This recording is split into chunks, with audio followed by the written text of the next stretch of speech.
গল্পের শুরুতেই ইজিপ্টের আসর শহরের রাস্তা দিয়ে গাড়ি চালিয়ে যাচ্ছে খলিল ফ্যামিলি। গাড়িতে মিস্টার ও মিসেস খলিল ছাড়াও আছে তাদের 2 ছেলে আর মেয়ে লায়লা। সবাই বেশ এনজয় করলেও মিসেস খলিলের মুখে কোনো হাসি নেই। মরুভূমির মাঝে তাদের বাগানবাড়িতে গাড়িটা থামতেই ঘরে ঢুকে লায়লার নজর যায় খাঁচায় পাখিটার দিকে। পাখিটা ছটফট করছে আর তার মুখ দিয়ে কালো এক ধরনের তরল বের হচ্ছে। পাখিটার এই দশা দেখে মিসেস খলিল বুঝে যায় খারাপ কিছু একটা ঘটতে চলেছে। মিসেস খলিল পাখিটাকে কষ্ট থেকে মুক্তি দিয়ে সোজা চলে আসে মাটির নিচে একটা গোপন সিলারে। সেখানে পিরামিডের মতো একটা স্ট্রাকচারের নিচে সিক্রেট রুম রাখা আছে, যেটা ব্যাসল্ট পাথরের তৈরি একটি প্রাচীন কফিন। মিস্টার খলিল কফিনের ঢাকনা সরাতেই মিসেস খলিল মোমবাতির আলোয় দেখতে পায় ভেতরে কাপড় দিয়ে পেঁচানো একটি মমি শুয়ে আছে। তখনই দমকা হাওয়ায় মোমবাতি নিভে যায়। তারা আবার আলো জ্বেলে শিউর হলে দেখতে পায় মমি এখনও জাগেনি। কিন্তু এই স্বস্তি বেশি সময় থাকে না। কফিন থেকে একটা চেন ছিটকে এসে মিস্টার খলিলের মুখের ভেতরে ঢুকে তাকে নিমিষে শেষ করে দেয়। এই ভয়ঙ্কর কাণ্ড দেখে মিসেস খলিল স্তব্ধ হয়ে যায়। বন্ধুরা, চলে আসলাম আরও একটি হরর মুভির গল্প নিয়ে। যারা হরর গল্প দেখতে পছন্দ করেন এই গল্পটা সম্পূর্ণ দেখবেন, কারণ এর মধ্যে এমন কিছু দৃশ্য রয়েছে যা ভেতর থেকে আত্মা কাঁপিয়ে দেওয়ার মতো। তাই বলবো, যাদের হার্ট দুর্বল আছে তারা নিজ দায়িত্বে ভিডিওটি দেখতে শুরু করুন।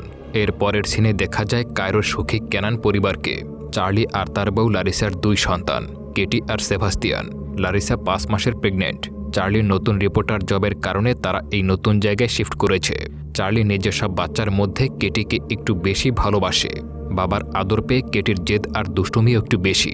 ছোট্ট কেটি ইদানিং মোর্সকোড শিখছে, তাই মাঝে মধ্যেই বাবার কাছে তার স্পেশাল ক্লাস চলে। আজ লারিসা অফিসে গেলেও চার্লি সারাদিন বাড়িতেই থাকছে। কেটির পছন্দের জায়গা হলো বাগানের কোনায় তার সিক্রেট ডল হাউস, যেখানে অন্য কারোর ঢোকার বারণ। এমন সময় চার্লির ফোনে ডিরেক্ট নিউ ইয়র্ক থেকে একটা বড় কোম্পানির ভালো একটা জব অফার চলে আসে। চার্লি শুনে ভীষণ এক্সাইটেড হয়ে পড়ে। এমনিতেও ঘরে নতুন মেম্বার আসছে, তার উপরে কায়রো ছেড়ে চলে গেলে ফিউচার নিয়ে আর কোনো চিন্তাই করতে হবে না। অন্যদিকে কেটি যখন বাগানে খেলছিল তখন মুখ ঢাকা এক রহস্যময় মহিলা এসে তাকে একটা ক্যান্ডি দিয়ে মিষ্টি সুরে জিজ্ঞাসা করে, শুনলাম তুমি নাকি ম্যাজিক পছন্দ করো, দেখবে নাকি একটা ম্যাজিক? এদিকে জবের খুশির খবরটা লারিসাকে জানানোর সময় চার্লির নজর যায় কেটির ডল হাউসের দিকে। সে দেখতে পায় সেখানে অনেকগুলো ক্যান্ডির প্যাকেট পড়ে আছে, যা তারা কখনো তাকে কিনে দেয়নি। মনে সন্দেহ জাগলে সে সেবাস্তিয়ানকে জিজ্ঞাসা করে। সেবাস্তিয়ান জানায় বাগানের পেছনের দিকে কেটির এক নতুন বন্ধু হয়েছে, সেই এই চকলেটগুলো রোজ তাকে দেয়। ততক্ষণে ওদিকে ওই রহস্যময় মহিলাটি কেটিকে একটা আপেল খেতে দিয়ে মন্ত্র পড়তে শুরু করে। কেটি ওটাতে কামড় দিতেই আপেলের মধ্য থেকে এক অদ্ভুত পোকা তার মুখের ভেতরেই ঢুকে যায়। এর পরের সেকেন্ডেই কেটি চোখ উল্টাতে শুরু করে আর এক পর্যায়ে মাটিতে পড়ে অজ্ঞান হয়ে যায়। ঠিক তখনই চার্লি বাগানের দিকে ছুটে আসে, কিন্তু এসে দেখতে পায় ক্যাটি সেখানে নেই, কারণ পাঁচিলের জাল কেটে ওই মহিলা তাকে কিডন্যাপ করে নিয়ে পালিয়ে গেছে। চার্লি তাকে ধরার আপ্রাণ চেষ্টা করে, কিন্তু মরুঝড় শুরু হয়ে যাওয়ায় কেটি ধুলোর মাঝেই হারিয়ে যায়। ঝড় থামতে স্বামী স্ত্রী জলদি করে পুলিশ স্টেশনে পৌঁছায় মিসিং ডায়েরি করতে, কিন্তু ওখানকার বড় অফিসার পরিষ্কার জানিয়ে দেয় এই এলাকায় বাচ্চা হারালে খুঁজে পাওয়ার চান্স 1%। তাই বড় অফিসার উল্টো ডিটেকটিভ ডালিয়াকে অর্ডার দেয় যে তাদের কথায় পাত্তা না দিতে। এমনকি বয় নেওয়ার সময় অফিসার তাদেরকেই সন্দেহ করে বলে হয়তো তারা নিজেরাই কেটিকে শেষ করে মিথ্যা নাটক সাজাচ্ছে। আইনের এমন নিষ্ঠুর রূপ দেখে চার্লি অবাক হয়ে যায়। এই ঘটনার পর দেখতে দেখতে 8টা বছর কেটে গেছে, তবে চার্লি নিজের মতো করে এখনও তার মেয়েকে খুঁজে চলছে। ফ্যামিলির সবাই এখন নানির বাড়িতে নিউ মেক্সিকোতে শিফট হলেও লারিসা পুরনো ড্রামা থেকে বের হতে পারেনি। তার আজও মনে হয় চার্লির অসাবধানতার কারণেই কেটি আজ তাদের সঙ্গে নেই। এরই মধ্যে তাদের পরিবারে এসেছে নতুন মেম্বার মড। কেটির ওই ঘটনার প্রভাব বাকি 2 সন্তানের উপরে পড়ছে। তারা এখন বড্ড বেশি ভয় পায় আর সাবধানে থাকার চেষ্টা করে। এমনকি স্কুল থেকে ইউরোপ ট্যুর পর্যন্ত সেবাস্তিয়ানকে যেতে দিচ্ছে না। অন্যদিকে ইজিপ্টের ইস্টার্ন ডেজার্টে একটা প্রাইভেট প্লেন ক্র্যাশ করে এবং 2 জন মানুষ সেখানেই মারা যায়। অদ্ভুত ব্যাপার হলো প্লেনটার সাথে ক্র্যাশ করেছে ব্যাসল্ট পাথরের তৈরি একটি প্রাচীন কফিন। আর্কিওলজিস্টদের কাছে ওটা নিয়ে যাওয়া হলে তারা ওটা খুলতেই পারে না। এমনকি ভেতরে কী আছে সেটা দেখার জন্য এক্স রে বা এমআরআই মেশিন কোনো কিছুই কাজ করছে না। সবথেকে অবাক করা বিষয় হলো এত বড় ক্র্যাশের পরেও কফিনটার গায়ে একটা আঁচড়ও লাগেনি। তাই স্পেশাল পারমিশন নিয়ে ক্রেন দিয়ে ঢাকনা খোলা হলে ভেতরের দৃশ্য দেখে সবার চোখ কপালে উঠে যায়, কারণ কফিনের ভেতরে শুয়েছিল একটি বাচ্চার মমি। আর্কিওলজিস্টরা জলদি মমিটার পরিচয় জানার জন্য কাপড়ের ভাঁজগুলো খুলতে শুরু করে, তারা দেখতে পায় প্রতিটা লেয়ারে অদ্ভুত সব লেখা খোদাই করা আছে। নতুন এক আবিষ্কারের আশায় তারা যখন ছবি তুলতে ব্যস্ত, ঠিক তখনই সবাইকে চমকে দিয়ে কফিনের ভেতরের মমিটা নড়াচড়া করতে শুরু করে। আর সবথেকে অবিশ্বাস্য বিষয় হলো এই মমিটা আর কারণ নয়, স্বয়ং কেটি।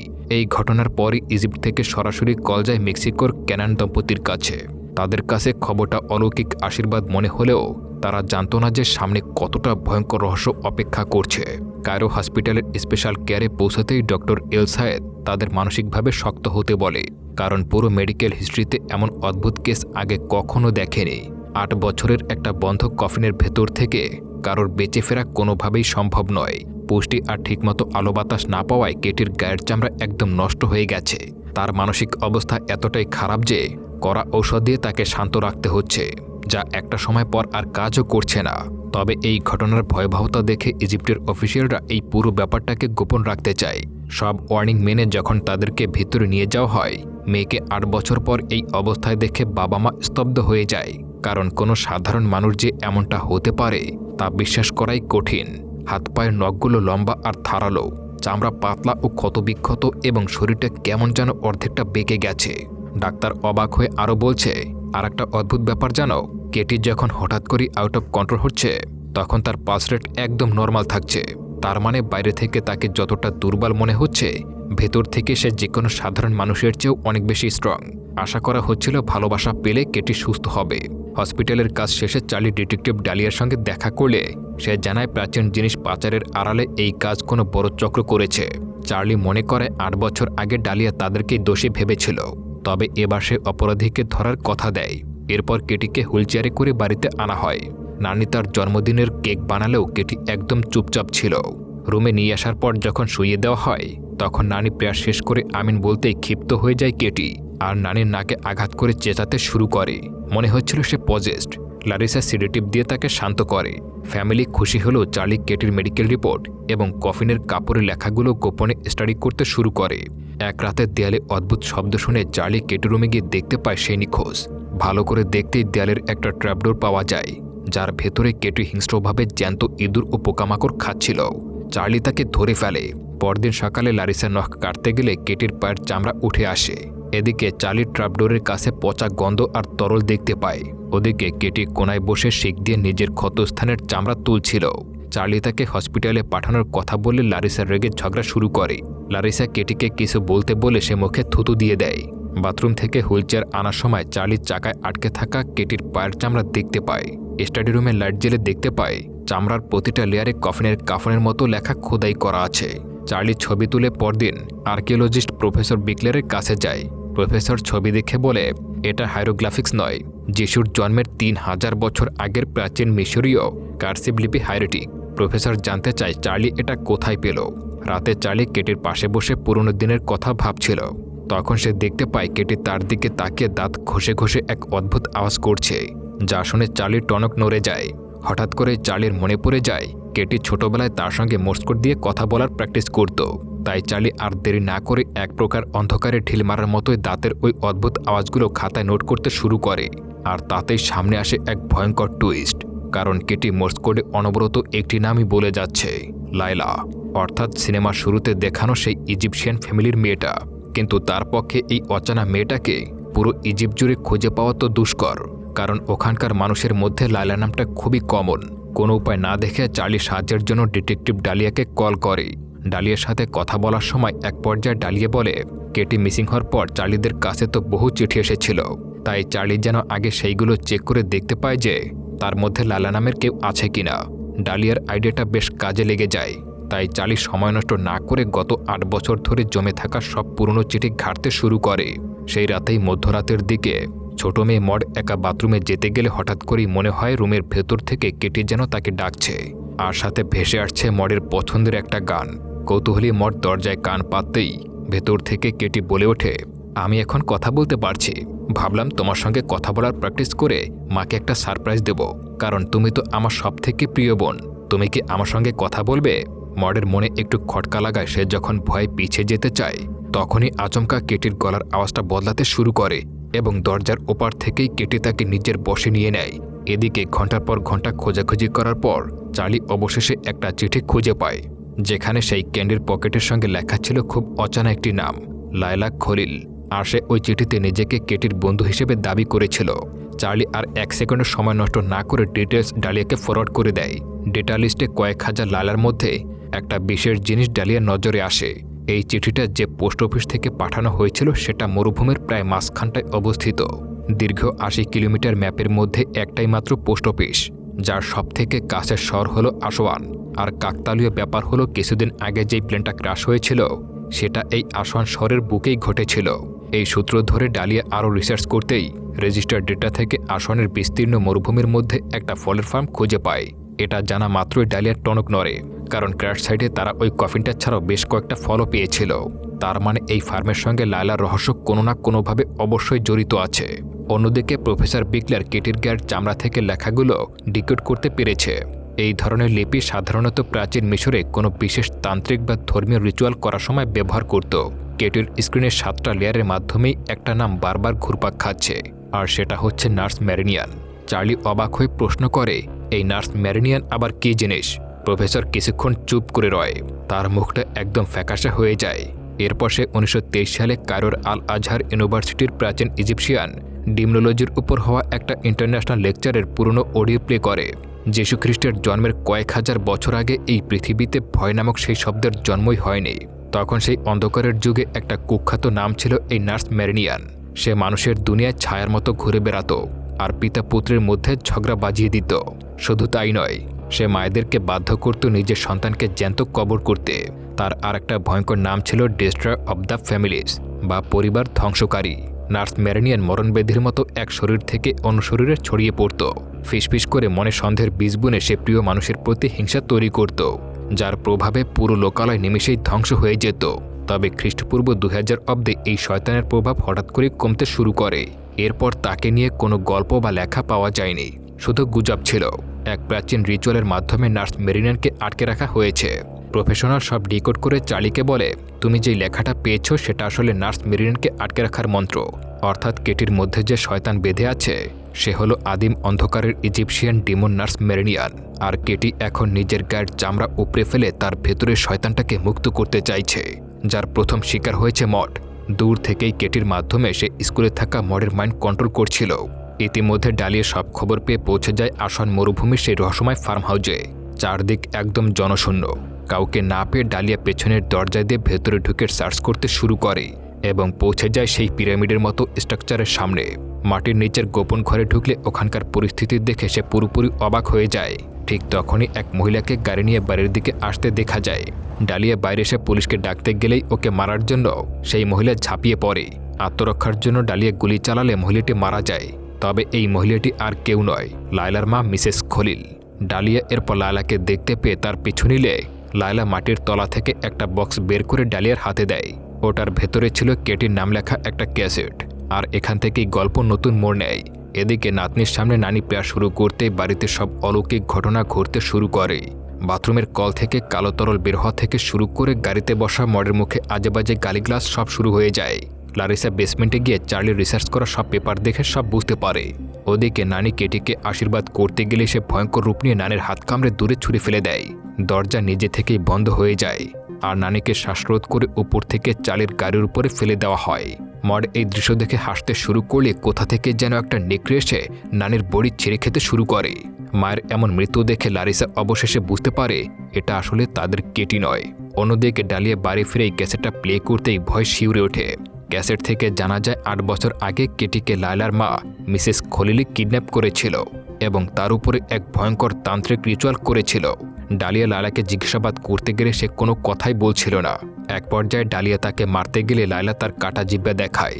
ডালিয়া জানায় সত্যিটা সবাইকে জানাতে চাওয়ায় শাস্তি হিসেবে লায়লার মাই তার জিহ্বাটা কেটে দিয়েছিল।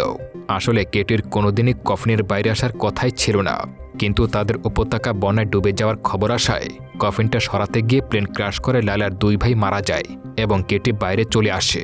এই সব শুনে ডালিয়া অবাক হয়ে এর আসল রহস্য জানতে চাইলে লায়লা পেপারে সব লিখে দেয়। তারপরে ডালিয়া দেশেহারা হয়ে যায় এবং চার্লিকে ফোনে না পেয়ে সোজা মেক্সিকোর উদ্দেশ্যে রওনা দেয়। এদিকে ক্যানান ফ্যামিলিতে তখন নানির শেষকৃত্য নিয়ে ব্যস্ত ছিল। সবার অজান্তে মড তখন নিজের একটা দাঁত নিজেই টেনে তুলছিল। কেটির দরজায় লক করে সেবাস্তিয়ানকে পাহারা দিয়ে চার্লি নিচে লারিসাকে সামলাতে যায়। কিছুক্ষণ পর কেটি ঘরের ভেতর থেকে অনবরত অনুনয় করতে থাকলে সেবাস্তিয়ান যেন পাগলের মতো আচরণ করতে শুরু করে। আর তখনই সিলিংয়ের পচা অংশ ভেঙে কেটি বাইরে চলে আসে।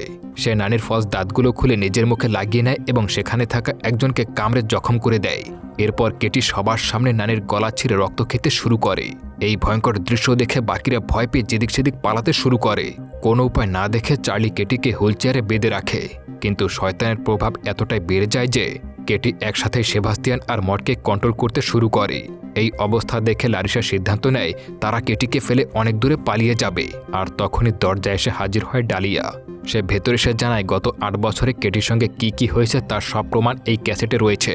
ভিডিওটা প্লে করতেই দেখা যায় মিসেস খলিল বলছে প্রাচীন অন্ধকার যুগ থেকে নার্স মেরিনিয়ান একটা নির্দিষ্ট সময় পরপর ফিরে আসে। খলিলদের পূর্বপুরুষরা তাকে আটকে রাখার প্রথা পালন করেই আসছিল। আর এখন সময় 82তম মমি রিচুয়াল।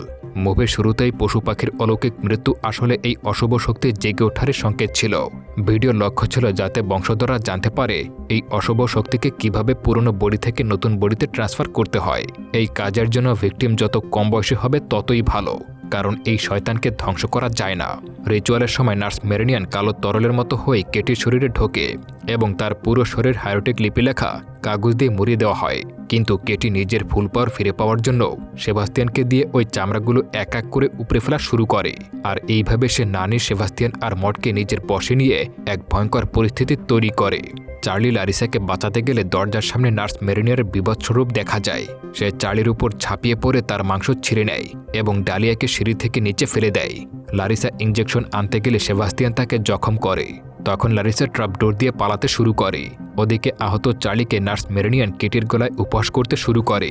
পরিস্থিতি আরও ভয়ঙ্কর হয়ে যায় যখন পজেস্ট নানি এসে ডালিয়ার কণ্ঠনালী ছিঁড়ে দেয়। ততক্ষণে লারিসা ইঞ্জেকশনটা সেবাস্তিয়ানের শরীরে পুশ করে তাকে কাবু করলেও চার্লি এখনও পুরো অসহায়। সে নিজের চোখের সামনে আদরের মেয়েকে এভাবে ধ্বংস হতে দেখছিল। হুট করে চার্লির মাথায় একটা বুদ্ধি আটকে যায়। সে ডালিয়াকে কোনো মতে বাঁচিয়ে জিজ্ঞাসা করে, তোমার মনে আছে মমি বানানোর সময় মিসেস খলিল কোন মন্ত্রটা পড়ছিল? ডালিয়া ওর দিকে তাকিয়ে শুধু মাথা নাড়তেই দরজা খুলে যায় আর দেখতে পায় স্বয়ং মৃত্যু যেন তার সামনেই দাঁড়িয়ে আছে। মুহূর্তের মধ্যেই কেটি লারিসাকে মারতে এলে চার্লি ওকে শান্ত করে জাপটে ধরে এবং ডালিয়াকে বলে রিচুয়ালের মন্ত্রটা শুরু করো। অর্থাৎ চার্লি নিজের মেয়েকে বাঁচাতে নিজের আত্মহত্যা দিয়ে শয়তানটাকে নিজের শরীরে প্রবেশ করাতে চায়। তবে সমস্যা হলো ডালিয়ার তো ভোকাল কর্ড ছিঁড়ে গেছে, কিন্তু সে দমে যাওয়ার পাত্র ছিল না, কারণ সে 8 বছর আগে এই দম্পতিকে আইনের মাধ্যম থেকে সাহায্য করতে পারেনি। তাই আজকে সে এই সুযোগটা কোনো মতে হাতছাড়া করতে চায় না। সে নিজের গলায় আঙুল ঢুকিয়ে ভোকাল কর্ড চেপে ধরে অস্পষ্ট গলায় মন্ত্র পড়তে শুরু করে। চার্লি তার পুরো শক্তি দিয়ে শেষবারের মতো কেটিকে বুকে জড়িয়ে হাসি মুখে লারিসার দিকে তাকিয়ে বলে, আমাকে ক্ষমা করে দিও। সেদিন আমি কেটির খেয়াল রাখতে পারলে হয়তো আজকে এমনটা হতোই না। আর তখনই নার্স মেরিনিয়ান কালো তরলের মতো কেটির শরীর থেকে বের হয়ে চার্লির শরীরে প্রবেশ করে। আর সঙ্গে সঙ্গেই থেমে যায় এই নারকীয় হত্যাকাণ্ড। দেখতে দেখতে বেশ কয়েকটা মাস পার হয়ে যায়। কেটি এখন পুরোপুরি ঠিক হয়ে গেছে। তবে চার্লিকে তারা ওই হাইরোটিক মন্ত্র দিয়ে বেসমেন্টের ভেতরে লোহার শিকল বেঁধে একটা কফিনের মধ্যে আটকে রেখেছে। কেটি রোজ মোর্স কোড ব্যবহার করে তার বাবার সঙ্গে গল্প করে। বাবা যেমন শেষ মুহূর্ত পর্যন্ত মেয়ের পাশ ছাড়েনি, কেটিও এখন তার বাবার সঙ্গ ছাড়ে না। ফ্যামিলির বাকিরাও আস্তে আস্তে এই ভয়ঙ্কর রাতের অভিশপ্ত স্মৃতি ভুলে নর্মাল লাইফে লিড করতে শুরু করে। এভাবে আরও বেশ কিছুদিন পার হয়ে যায়। একদিন হঠাৎ করে ডালিয়ার ফোনে লারিসা কল করে চার্লির ব্যাপারে কিছু কথা বলতে চায়। আর ঠিক এই জায়গাতেই আসে সিনেমার আসল আর সবথেকে বড় টুইস্ট। আমরা জানতে পারি সেই জাদুকর মহিলা অর্থাৎ মিসেস খলিল কিন্তু মারা যায়নি। তাকে একটা গোপন বন্দিশালায় লুকিয়ে আটকে রাখা হয়েছে। ঠিক তখনই সেই রুমে একজন নার্স রক্ত পরীক্ষা করার জন্য চলে আসে। ভালো করে দেখেই বোঝা যায় এই নার্স আর কেউ নয়, স্বয়ং লারিসা। সে হুট করে ওই মহিলার গলায় একটা সিডেটিভ ইঞ্জেকশন পুশ করে দেয় আর একদম ঠান্ডা গলায় জিজ্ঞাসা করে, আমার মেয়ে কেটির কথা মনে আছে তো? সে জানতে চেয়েছিল তুমি কি আমার ম্যাজিক দেখতে চাও? ঠিক তখনই ডালিয়া চার্লিকে হুইলচেয়ারে বসে বেঁধে সেই রুমে নিয়ে আসে। লারিসা ওই মহিলাকে বলে, আশা করি এবার বুঝতেই পারছো তোমার সঙ্গে কি হতে চলেছে। মিসেস খলিল নিজের মরণ সামনে দেখে ভয় পুরো বোবা হয়ে যায়। এরপর ডালিয়া ঘরের দরজাটা লক করে দেওয়ার সাথে সাথে ব্যাকগ্রাউন্ডে ভেসে আসে নার্স মেরিনিয়ানের সেই বডি ট্রান্সফার করার রিচুয়াল, যেটা শিউরে ওঠার মতো ভয়ঙ্কর আওয়াজ। আর এরই সঙ্গে সঙ্গে এই গল্পটি এখানেই শেষ হয়ে যায়।